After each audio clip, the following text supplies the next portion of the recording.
Namaste. Today, we will reflect upon a prayer written by the Mother on March 19, 1914.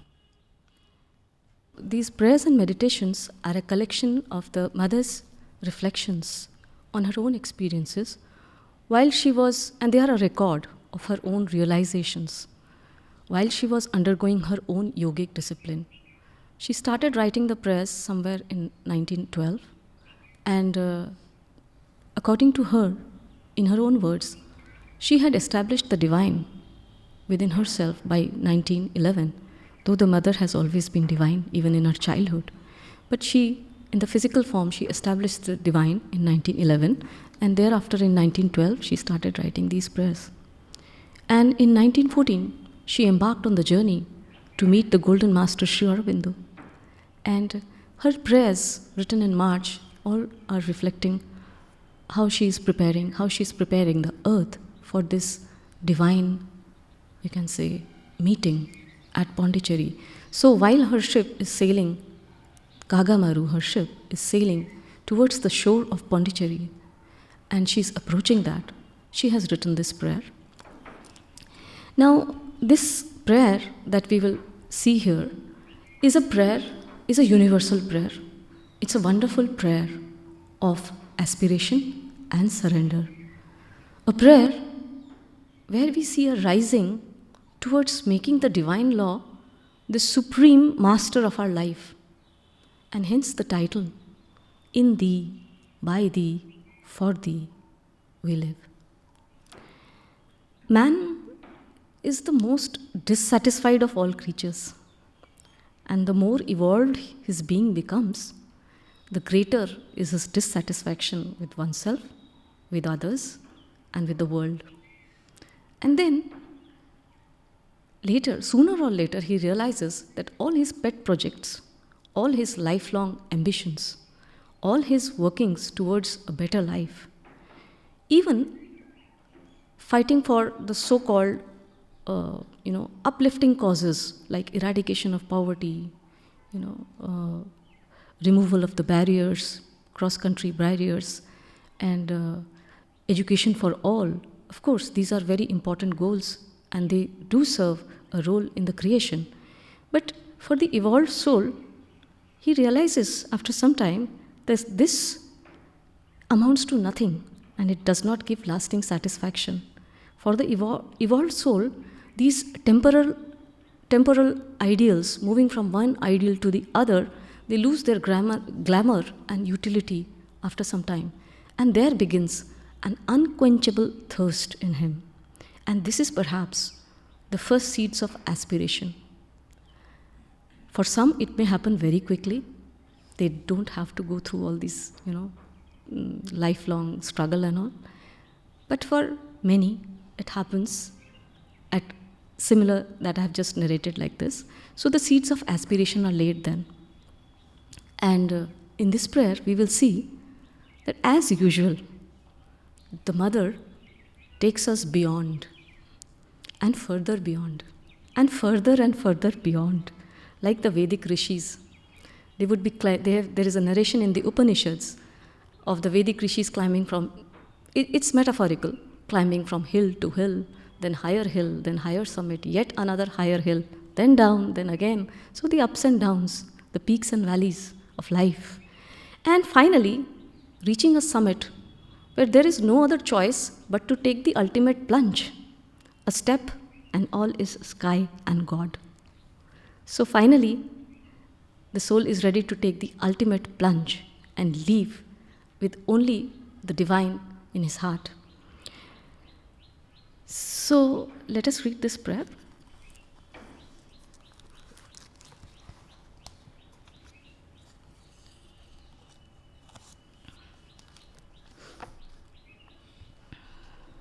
March 19, 1914. O Lord, eternal teacher, thou whom we can neither name nor understand, but whom we want to realize more and more at every moment.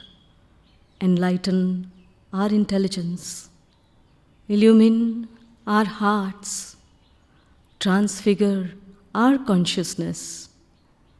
May everyone awaken to the true life, flee from egoism and its train of sorrow and anguish, and take refuge in thy divine and pure love, source of all peace and all happiness. My heart, so full of thee, seems to expand into infinity, and my intelligence, all illumined with thy presence, shines like the purest diamond. Thou art the wonderful magician, he who transfigures all things. From ugliness brings forth beauty, from darkness light, from the mud clear water, from ignorance knowledge, and from egoism goodness. In thee, by thee, for thee we live, and thy law is the supreme master of our life. May thy will be done in every place. May thy peace reign upon all the earth.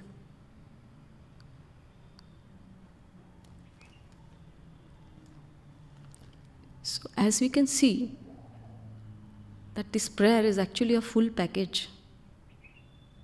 It's talking of the illumination of the intelligence, illumination and love flooding the heart, and change in consciousness. For what? To awaken to the true life. Now, in the beginning of the prayer starts with making one aware that there is a divine guide that resides in the heart of every living creature, and that serves as the eternal teacher, the eternal guide. Every moment, every day, we are learning. It makes us learn. That is how we learn. And we, human beings, we say, oh, I have learned my lesson in life. Well, you have learned the lessons in life because there is a divine teacher.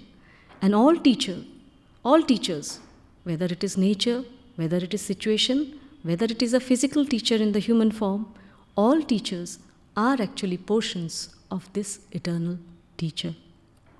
And this guide helps us to move towards a true life, giving us lessons after lessons. We don't ask for it, but every moment, every day, learning happens. So as she's nearing the shores of Pondicherry, she is communing with this eternal teacher.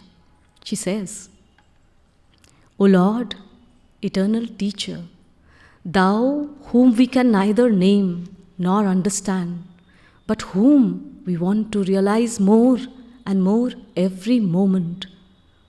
What perfect humility. Most often than not, we display a seemingly an apparent humility, which is actually not humility, but it is vanity.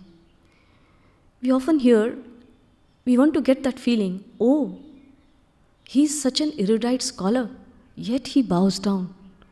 Little knowing that there is a gloating that happens, there is a bloating that happens from within. So, and he bows down before others, such humility. But is that humility?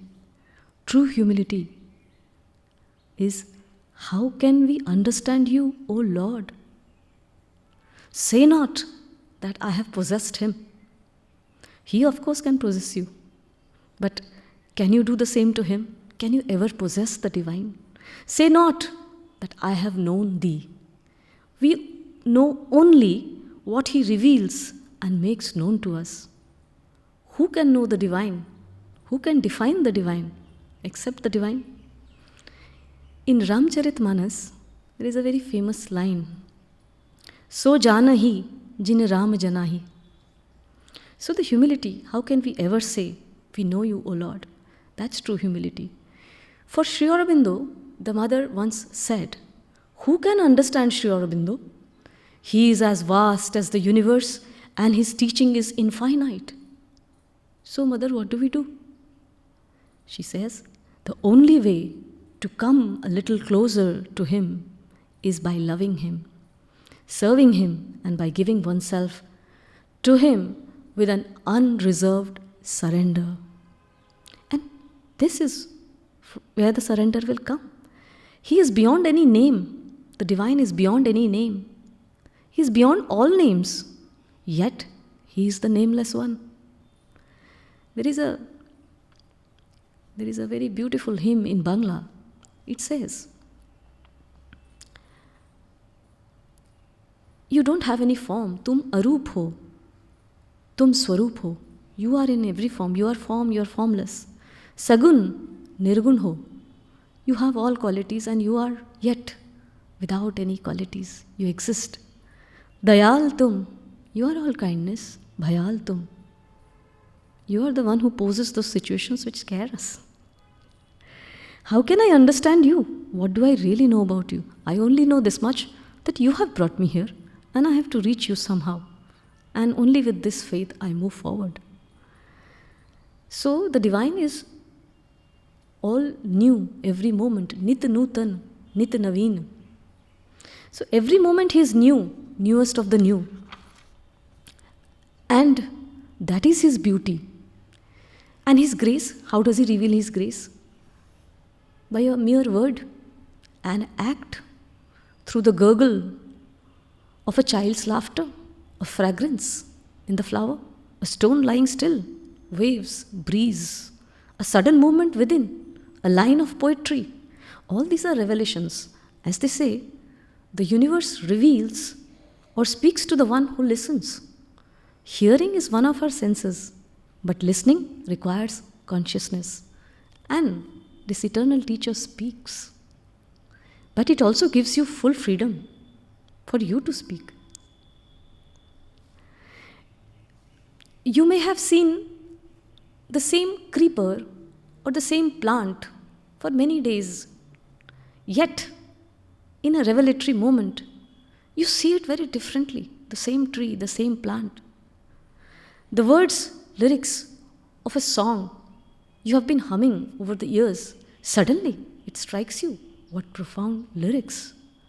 These are all the divine moments. He's the master player. This divine teacher is the master, true teacher, master player also. And there is a Sufi song which says, Aso Chatur Khiladi, Chatur. He will play the game and also he will change the rules of the game any time. There's this in Hindi, one of the film songs, it says, Man mohana bade jhoote, mose beimani kari mujhse hi roote. And this is the joy to play with the divine, because of the newness in the play. He is so clever. He will allow us to say, I am doing it my way, whereas it is all his way. Just like children play hide and seek, no? He is also playing hide and seek, maybe. Like in Hindi we call it chupan chupai. And there is a person who goes on searching for all the other kids who are hiding. And the moment he spots the kids, he says, Dhappa. So the Lord also gives you a dhappa. But what is he giving dhappa to? He's giving a dhappa to your ego. And then that person whose ego is out, he becomes the den. He starts searching for other egos, little egos hiding. And once he again spots, he will go and say, Dhappa. Another ego gone. So, who can know the divine except the divine? So, the mother goes on to say, so she's saying that we want to realize you more and more. We want to know you more and more. I know that you can't be known, but still I have this longing to know you. She says, enlighten our intelligence, illumine our hearts, transfigure the consciousness. May everyone awaken to the true life. So all flashes of light in our intelligence comes from that super intelligence. There is only one intelligence. And we think that the intelligence is mine. Oh, I'm so intelligent. They are all trapped. Actually, when we say like this, we are all trapped in that hide and seek game, the ego game, making a fool of themselves, making a fool of ourselves. There is only one intelligence. And hearts, she talks of our hearts. Now, hearts are beautiful things, full of feelings, emotions. But in darkness, it remains turbid till the divine light pierces through it and it illumines it. So, our human consciousness must be transfigured in such a way to awaken to the true life. So, she clearly is talking about the intelligence, heart, consciousness, light in the intellect, illumination in the heart, and awakening of consciousness, not for oneself, but for all. What a wonderful prayer. And for what she is asking for this true life, and she gives the clue, she gives the remedy, she gives the answer. May everyone awaken to true life, flee from egoism and its train of sorrow and anguish. So she reveals the secret to remove sorrow from the burden of sorrow that ego carries with itself. Once love enters the heart, gone is the ego, and gone is the baggage of sorrow and pain and sufferings that the ego self carries. It's a paradox. The whole world wants to be free from sorrow, yet the whole world clings to the ego. So when this stage comes, when one has taken refuge in the divine's pure love, the heart becomes so full that it expands and it expands. Meaning love overflows. And once love overflows, it touches all other hearts. And the intelligence, fully illumined with the divine presence, also expands and expands. And it is able to figure out each detail of the cosmos, the universe. And then it becomes like the purest diamond, she says. And what does this do? When this thing happens, it actually changes ugliness into beauty, darkness into light, mud and mire into clarity, and egoism to goodness or selfless service. This is what she brings out further in the prayer. True life is one which is free from all ego. It is egoless. And this secret she reveals to the world. A person once goes to the doctor, a psychiatrist. Sri Vidya is a psychologist sitting over here. But he goes to the doctor and he says, without medicines, can you cure my depression? ठीक हो सकता हूँ मैं? Doctor says, yes, of course. So the patient, so what to do? Tell me. He's impatient. The doctor said, you have to remove a cloth. Just a cloth. Yes. Which one? Doctor, the cloth of ego. Ego वाला कपड़ा हटा दीजिए. Then the man, sir, ये तो बहुत difficult है. This is too difficult. कोई और तरीका नहीं है. So, we have all heard of Karna and his kavach. That kavach became his identity, but that was actually his ego self. And there was an act of compassion done by Kunti. Kunti is not crying, but it's an act of compassion done by the Lord. And Indra comes and he asks for the kavach because he's on the side of Duryodhana. He's on the negative force side. And he is full of this ego. This kavach is his ego, Suryaputra Karna.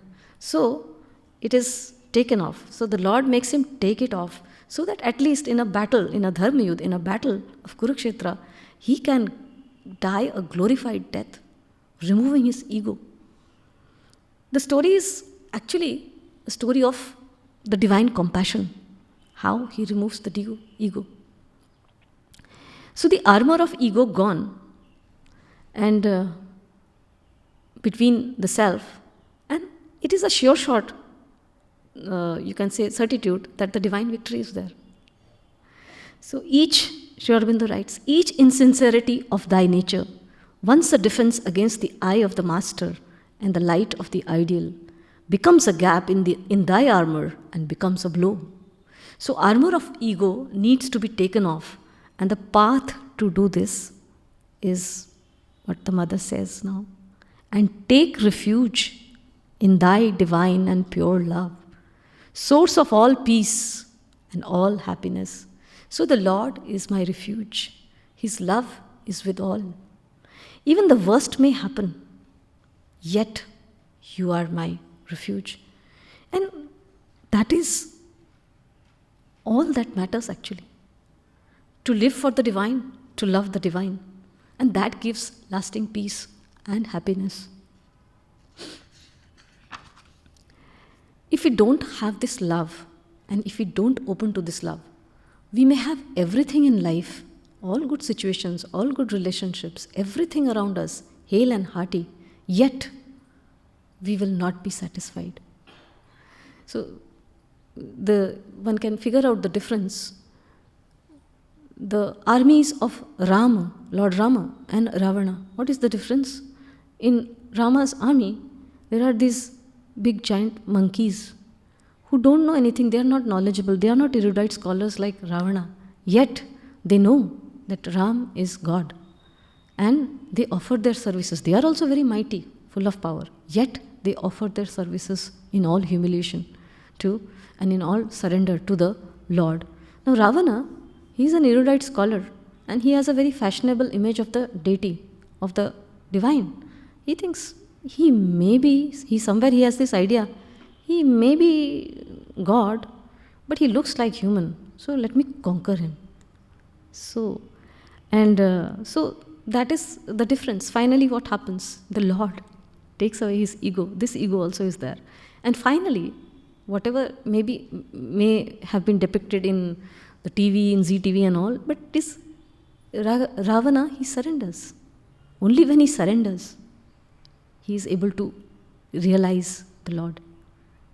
And he surrenders happily in the end. The mother says, my heart, so full of thee, seems to expand into infinity, and my intelligence, all illumined with thy presence, shines like the purest diamond. So, this is a real inner spiritual experience. When you give your intelligence to God, it expands and expands, and it understands every detail of creation. And then it's like a pure diamond.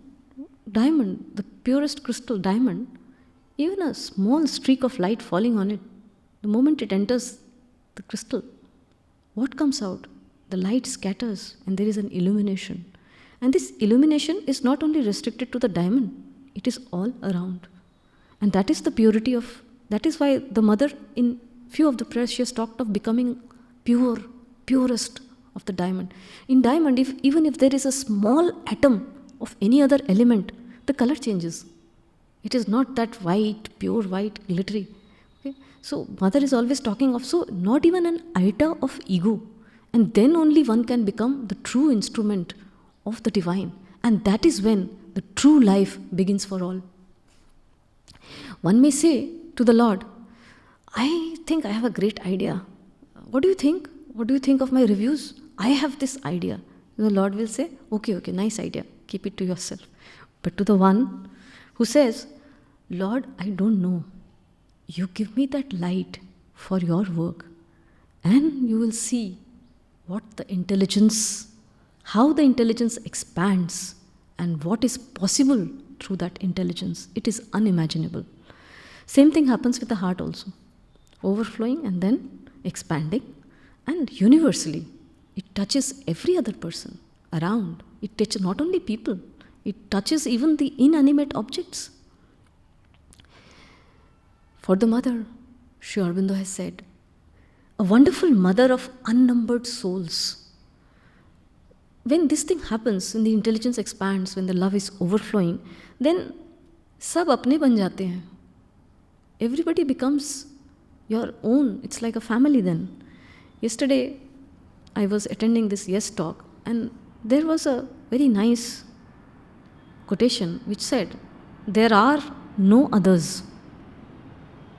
So when one is carrying this love which is overflowing, one doesn't differentiate. One realizes that our source is the same. The same mother's love is also in his heart. The same mother is also guiding the other person. It's not only about myself then, it's about all. And this is the expansion.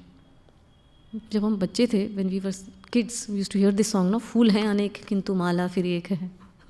So, the mother further says, Thou art the marvelous magician, he who transforms all things. So what does a magician do? You give him a note or a coin, 5 rupee, 10 rupee, and he will do magic, and he will give you a 100 rupee note. No? Or you put lots of things in the magical hat. Those magic hats are there, no? You go on putting, you put paper, something, and suddenly springs out a rabbit or a pigeon or something like that. So total, I don't know what he does, but that's magic. But the divine is the marvelous magician. The divine will not say, okay, if you ask for more, you give him the old consciousness and he does magic and he gives you new consciousness. That's the magic. Mother goes on to say, and when this magic happens, what happens? She says, from ugliness brings forth beauty. From darkness, light. That's magic. From the mud, clear water. From ignorance, knowledge. And from egoism, goodness. What hope. Nice lotuses bloom in the middle of mud and mire. In dirty, murky lakes, you see the beautiful lotuses blossoming, water lilies. So, we also can do the same. Mother, I'm here with all my defects, in front of you as I am. This is surrender. And most often, we don't offer. We start condemning. We condemn ourselves, we may condemn others also. But when we are trying to progress, and if we fail, and if we don't see the light, we condemn ourselves first. And the mother says that when you condemn yourselves, and you only talk about your own faults, and you gloat upon them, and you surround yourself with these kind of thoughts, then it shows that you have no faith in the divine. Now, mother, what has faith got to do with it? Well, the mother says, she is the mother. She never judges. The divine never judges. And the divine never condemns. So you can feel free in bearing yourself as you are. As they say, no? Go to the divine, or come, the divine says, come to me as you are, and I will reveal to you as I am. And that is what is required. Mother, whatever is there with me, with whatever I have, I come to you. There is a beautiful story which happened at Pondicherry. In the darshan days, people would often go with flowers to offer to the mother, or greeting cards or such like. So there was a lady who was carrying a flower to offer to the mother. And she had taken this flower early in the morning. So by the time her turn came for the darshan, it had all shriveled up. And she was very hesitant and she was very reluctant to offer it to the mother. So very hesitatingly she says, this is all I have. You know, I got it, but now it's shriveled. The mother took it gently. She caressed it and she held it in her hands, and the flower bloomed.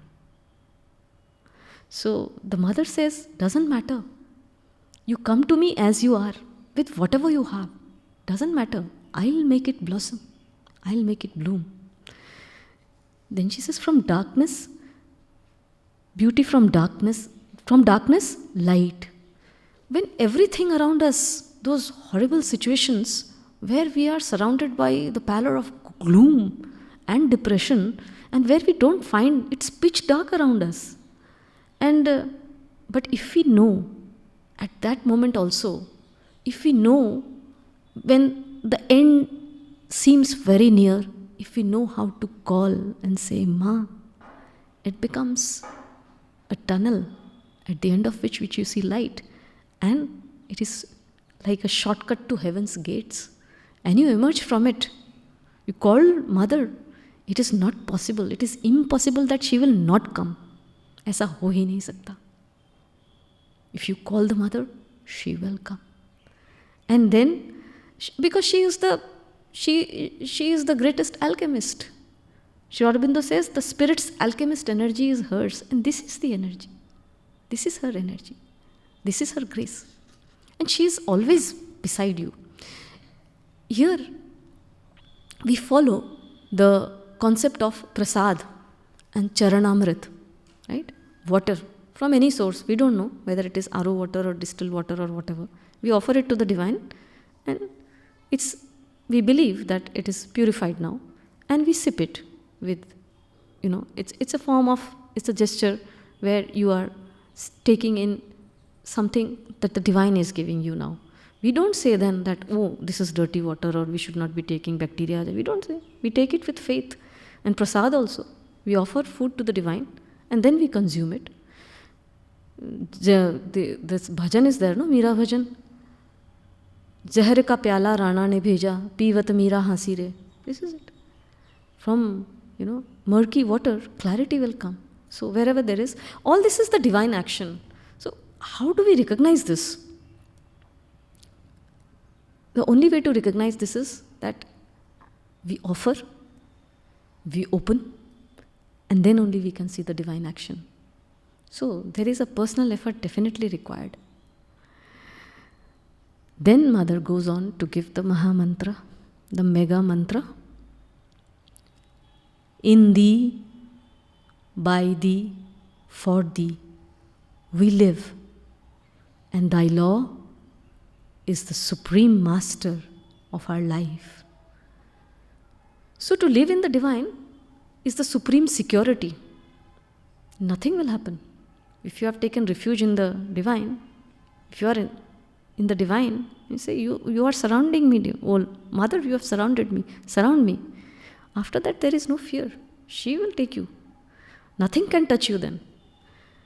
To live by the divine means we are moved only by the divine and not by our egoistic impulses and desires. At every moment we will know what is expected of us. We will not give in to the egoistic impulses and desires then. We know with clarity. To live for the divine. We live for, husband, wife, we live for each other. So this is the eternal marriage. So is the supreme consummation one can ever imagine for life. Not only one life, life after life. Then we are finished. And to express the divine law, she talks of the divine law. Not any other law, not the animal law, not the human law, not the asuric law, but the divine law. And what is this divine law? It is dharma, the sanatan, the natural and the eternal way to live true life. And it is the truth eternal, the right, the beautiful, the high, the vast, the deep, the wide. This is the eternal law. And in this state of total surrender, the Mother blesses the whole earth. She says, may thy will be done in every place. May thy peace reign upon all the earth. So the place is not only earthly place, it is all over universe, cosmos, beyond universe, who knows? Cross country, here, there, everywhere. May thy will be done in every place. May thy peace reign upon all the earth. So she's blessing for the entire earth, for each one of us. Let us read this prayer again. March 19, 1914.